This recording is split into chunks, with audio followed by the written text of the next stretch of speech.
Good morning, everybody. Paul here from Warden's Farm. It's February 10th. It's 9:30 in the morning, and it's a whopping 62, 63 degrees right now. It's going up into the 70s, and that's going to be a really great day today. We're getting ready to do something today. I got Jeff from Cole's Farm going to be coming over. We're going to be coming out here to my work building, and we're going to be building swarm traps. Let's take a quick little trip over here and I'll show you how we got set up for all of this. I got a couple of tables. This here right in the front, this is my wax melter. And hopefully today with the sunshine coming out, it'll finish melting that wax and it goes down into a collection bin. Then you come over here. This is the first sheet of plywood that we're going to be using. Out of one sheet of plywood, you should be able to get a good 3 swarm traps built out of every sheet. These are the plans that I got off the internet that shows how to cut the plywood, how to do the door, and basically the cut list. And it has a secondary cut list, which is somebody else put on there to help people out. And I thought it had the web address on here, but it doesn't. So I'll research that and put that as a link on this video. So what I'm getting ready to do, I'm getting ready to drive over to Cole's Farm. I got to pick up a couple sheets of plywood that he needs to carry over here. And we just happened to have Jeff here from Cole's Farm. And this is his plywood for the swarm traps that we're getting ready to do. We got our plans, we got our cut list. So we're getting ready to, right now we're gonna measure out and cut the front and the back of these things. So while we do that, just stand by. First off, let's make sure that the sheet is square. Close enough.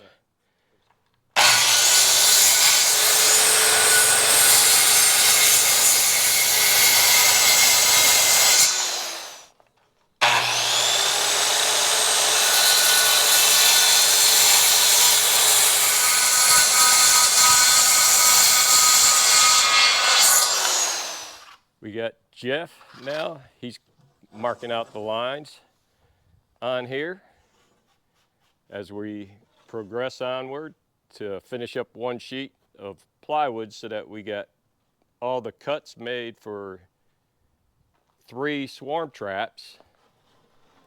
Jeff has his camera going as well.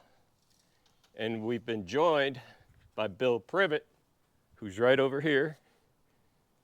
He is our past president to the Onslow County Beekeepers Association. So this is the wood that we have cut so far. We got all the front and backs cut. We got 3 of the bottoms and tops cut. But now we got to finish cutting the rest of the pieces out of what's left out of this sheet of plywood. So we got 1 sheet of plywood done for 3 swarm traps. That's all the materials that are cut right here. We are now starting to cut on the second sheet, which Jeff is out here measuring for our next cuts. And that will give us 3 more swarm traps that we're doing out here. And once that's done, we got 1 more sheet to do. Then it's assembly time. Just finished the second piece of plywood and the rain's coming in. So we're gonna move the wood inside and we're probably gonna... We finished cutting all the plywood and we had to load up Jeff's truck because he had to take off and head to the home front. But I'm fixing to start assembling some of these swarm traps. That way you can see what they look like. All right, we got our front and back pieces. We got our 2 sides. We got a bottom, we got a top, side rails. So now we got to start putting this together. So what we do is, because the sides and the bottoms are pretty close to the same size, you can see one's a little taller. That's your bottom. These are going to be a little shorter because they got to hold your frames. So what we're gonna do, we're gonna come in here and basically this is what we're gonna do. And we put it right along the edge. Whoops. And I use my finger just to spread it out. And spread a little on the side too.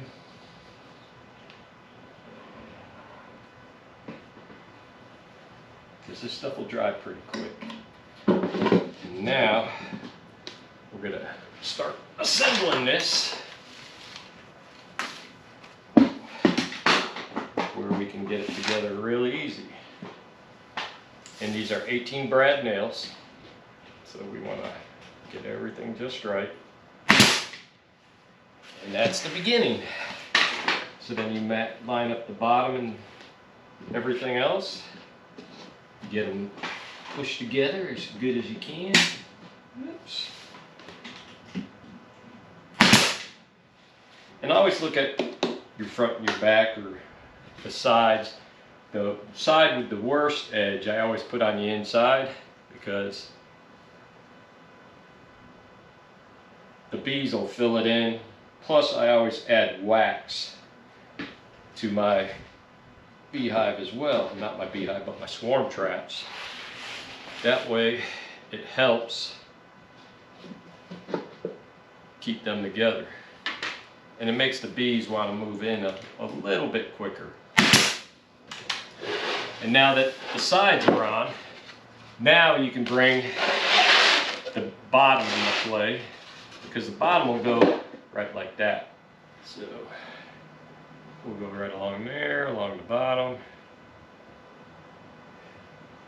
and along the other side. And then we'll hit the glue on the other end when we put the other. Since this is the front, the back.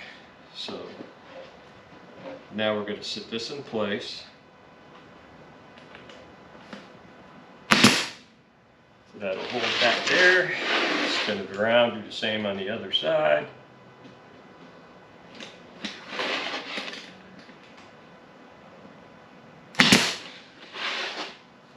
That basically will hold it steady while we do the rest of this. We got it nailed all the way around. So now we just got to put the other part on, which is the same.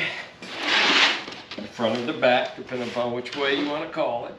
So we just add the glue. And don't be shy on the glue. If it overflows, no big deal. So then we just line up one side with the other. Take our nail gun and drive it. Let me make sure I got nails there plenty. And then I'll tap one up at the other end.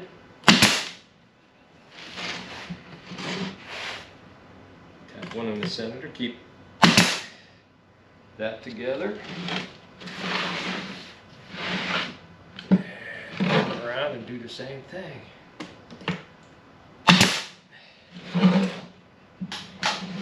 Let's even this out. And when you're driving this, if things don't line up, you can push it from the inside or the outside. And luckily everything's lining up perfectly.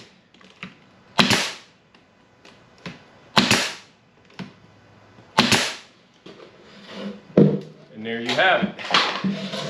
A swarm trap almost finished. Now we have a cover that's got to go on. Now the cover doesn't get nailed or glued. You can see it stays like that. And it's got a part that goes on the front and the back. So it'll go like this and this. Again, glue, glue, and glue. And this way that can get glued in.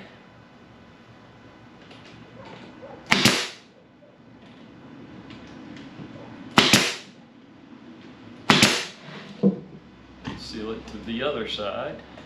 Keep it level. And then again, line everything up and nail it.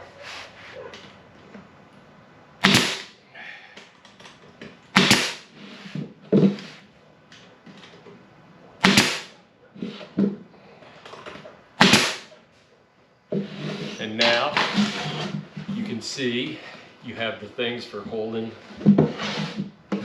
the frames inside here. This will hold 4 or 5 frames. I forget what it is. I think it's 5 frames. There's your lid when it fits on top, just like that. And you can have one overhanging on the front, like that. That'll be flush on the back. And on the front, it's overhanging where it comes down, and it'll be a perfect fit, just like that.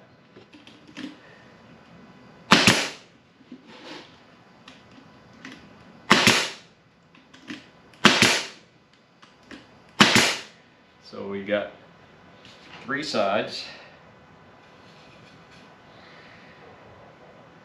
Side, side, and top. I put a bead of glue on that, and then keep everything square. Good. Just one more side, a couple of holes, and then the holder for the back.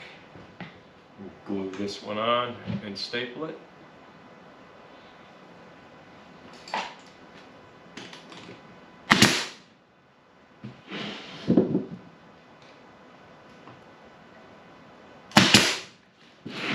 Now the lid's on.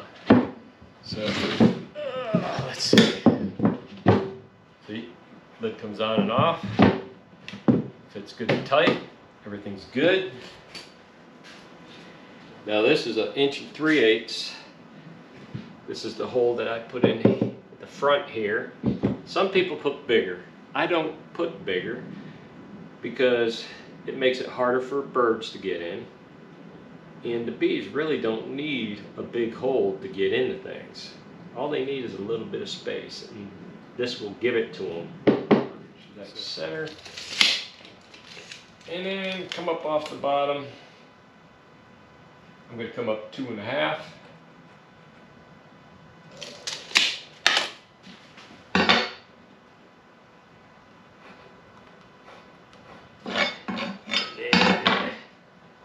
Right there's where I said there. So that's where it's going to go. So here are the swarm traps that I made out of a sheet of plywood. I'm trying different things. As per the directions, I made a door like that to go on one.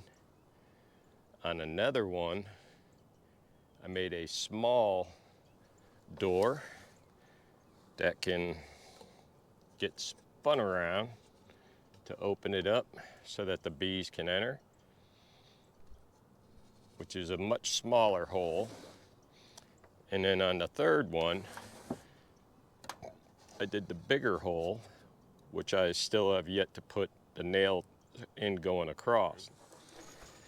Something else that I've done on these for making it easy to bait, I'm adding another small hole, which you then will insert a cork, and on this cork you screw in a cotton ball, and that way you can put your Swarm Commander or whatever you want to use, lemon oil, on that.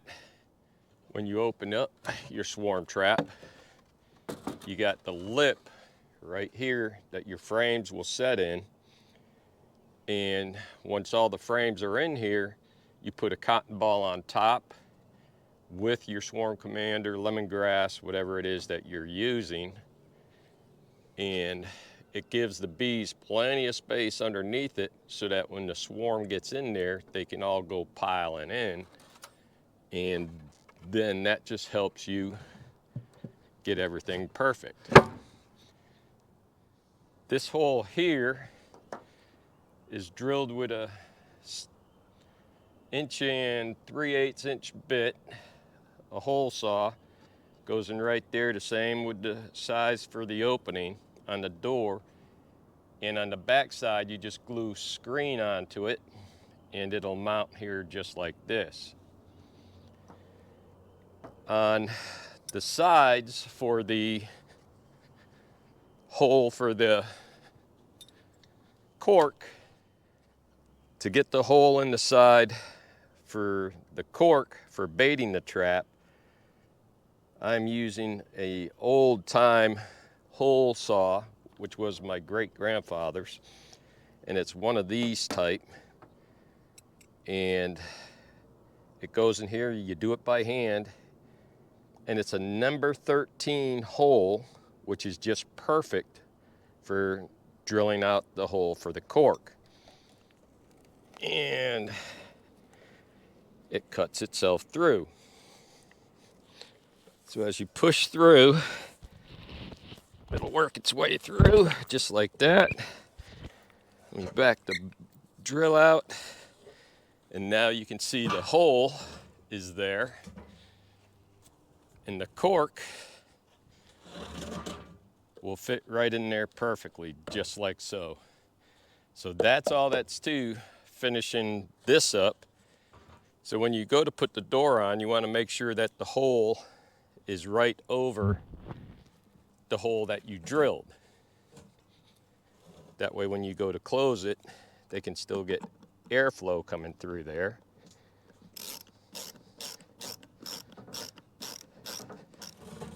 You can secure that hole, leave it open, put the nails in. That'll stop the birds from going in, and you can close it when you catch a swarm for transportation. And that's pretty much all that's to it. So I hope this helps everybody trying to build these swarm traps, and that way you can get out there and you can get some free bees. All that's left to do is paint them, and then they're ready to mount. When I go to mount, I put a French cleat on the back, and I add a 2x4 by 4 inches wide at the base, so when it's against the tree, it'll sit level. The French cleat just sits right down on it. That locks it in, and then you take a strap and you come around, either a bungee cord or a cinch strap or something, and then you secure it to the tree and wait for the bees to get into it. So Paul from Warren's Farm, have a blessed day, and we'll see you soon. Take care.